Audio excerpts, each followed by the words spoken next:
Thank you, Greg, and thank you for everyone who made this conference possible. Thank you for all of you for showing up on a Monday. Very excited to tell you about Westward Gold. We are a fairly new story, been around in its current construction for about a year now. Be forewarned, I'm not sure what I'm going to say. It's not scripted, so these are the highlights. We've put together this package over the last 12 months, beginning in April of 2021, and it's grown to 40 square kilometers now. I like to say we're exploring in Barrick's backyard. It is a fully contiguous land package, so there's no gaps, but we do like to think of them as three separate projects. They're all various stages of development, and they all came about through different transactions. So we picked up Toiyabe in April of 2021 through a deal with Starcore. It was a non-core asset for them. And then we picked up Turquoise Canyon in July of 2021. And then most recently, we added on East Saddle, which is the southernmost project there, in December of last year. Toiyabe being the most advanced, it does have an active plan of operations, so we're permitted to drill. It's seen historic drilling. It's got a historic resource of 173,000 ounces at 1.2 grams per ton. Really confined to the southern area of that, next door to a past-producing Barrick mine, which is the Toiyabe Saddle mine. Immediately to the north of us, I mean, we're in elephant country here. We're 10 kilometers south of Cortez Hills, one of the most important mines in the state, in North America. 10 million ounces there, gold rush, pipeline. Really, this is Barrick's country. Turquoise Canyon is our second most developed in terms of how much exploration work's been done there. We've done everything we can apart from drill there. So it's actually never seen a drill hole, so we're really excited about potentially putting the first drill holes into that project. East Saddle is greenfield, but we're very optimistic based on the regional geology we're seeing. So just zooming in, this is kind of who's who in the zoo here. It's all Barrick, Nevada Gold Mines, Anglo, the big guys. There's some SSR mining, but we have established a really strong foothold in this district. Leadership team, myself, very briefly, started out as a mining engineer. Last decade or so have been more capital markets focused, investment banking, private equity funds in Toronto and Vancouver.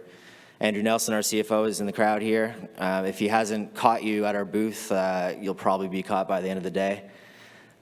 David Browning is our man on the ground in Reno. He's running our exploration program, and we're about to kick off a 4,000-meter drill campaign, so he's very busy right now. Multidisciplinary team when it comes to our board members. Don't have a lot of time, but you can read up on them.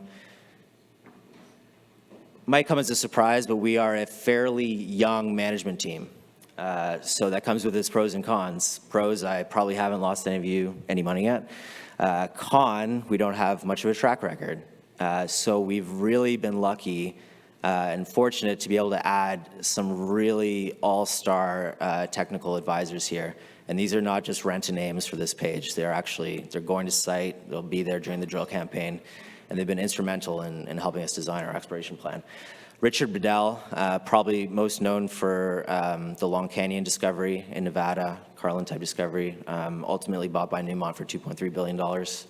Stephen Kaler has made 11 Carlin-type discoveries in Nevada, 6 of which are now producing mines, which is an incredible hit rate. Chris Osterman, PhD Geo, has a long history with these projects, specifically Turquoise Canyon. Dr. Alan Carter, another PhD Geo, has been involved with us for a long time. So capital structure, like I mentioned, we're fairly new out of the gate here, so we have 68 million shares out. We just did a raise in February. We raised about $2.5 million at 12 cents a share. I haven't checked the share price this morning, but we have been holding steady around our financing price. So we have 2.3 million in the bank right now. We've budgeted 1.3 for our drill campaign that's coming up. So fully cashed up, ready to go. Management and directors and advisors are by far the largest group of significant shareholders. Between Andrew and myself, we probably own about 8%, 22 in total. Starcore International Mines, we did a deal with them for Toiyabe, so they're still a 6% shareholder, significant. And then First Mining Gold and MinQuest are optioners on the two projects we have, very supportive shareholders. And Keith Neumeyer, the well-known, also chairman of First Mining, has been investing with us personally since we were private in our seed rounds. So there's a lot of the page here, but just wanted to dive into some of the historical drill work that's been done on Toiyabe. I'm not going to start rattling off some great intercepts here, but the main takeaway is there's high-grade structures at surface, and most of the drilling was confined to a very small area. They were trying to define an open pit that was essentially correlated to the next door past-producing mine, which was a heap leach operation in the early 90s. But where they did go a little bit deeper, they started to see some wider intercepts of disseminated gold. And for us, that's the big prize here. These Colin systems, they have high-grade structures at surface, and then the famous sea of gold you're looking for underneath. And really, that's not been tested. There's very limited drilling outside of the resource area and very limited drilling at depth. So that historic resource I mentioned, 173,000 ounces at 1.2 grams per ton, that is not the ultimate prize for us, but it does provide a good backstop for value, and we're off to the races in terms of, we know that the grade is there, now we just need to scale up. So this is just a compilation of a few open pit producing mines and development deposits near surface. 1.2 grams per ton stacks up pretty well. We've been using a lot of technology to really effectively prepare for our drill campaign, and one of those that our VPX, Dave Browning, is actually an expert in is called hyperspectral. So this essentially, minerals reflect light in a unique way, and this beats the old school method of logging core with the naked eye. It's much more effective. So we've really started to understand the relationship between these alterations that we're seeing in the core and the alterations that we're seeing at surface and how that correlates to grade. So we can kind of use that to reverse engineer our drill targets. If we see alteration patterns that are generally correlated with high grade but haven't been tested, that's going to be a new target for us. This map, to complement the historical drilling analysis that we did with hyperspectral, what we did is we flew airborne hyperspectral over the entire property. And what you can see here, it's a little bit busy, but it is our soil samples combined with the alteration minerals we're seeing at surface that are generally associated with Carlin-type deposits.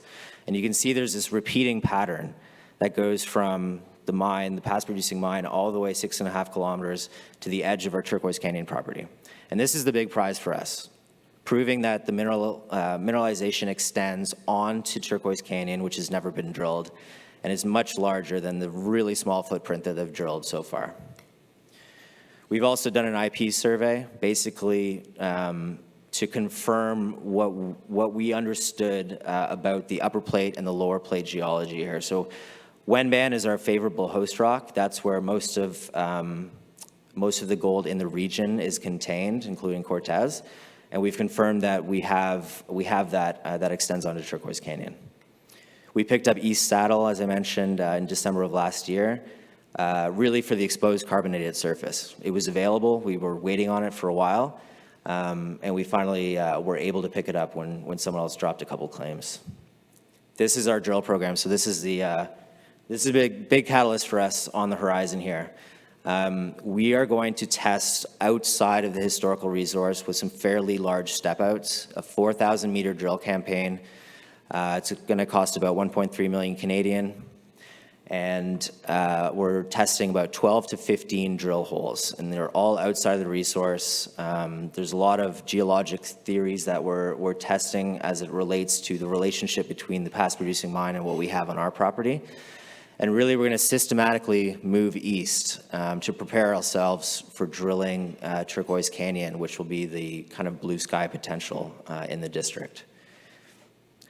We have the same host rocks and the same stratigraphy as Cortez Hills, and this was put together by Steve Kaler, who was on the discovery team at Cortez, so I think he knows a little bit about that.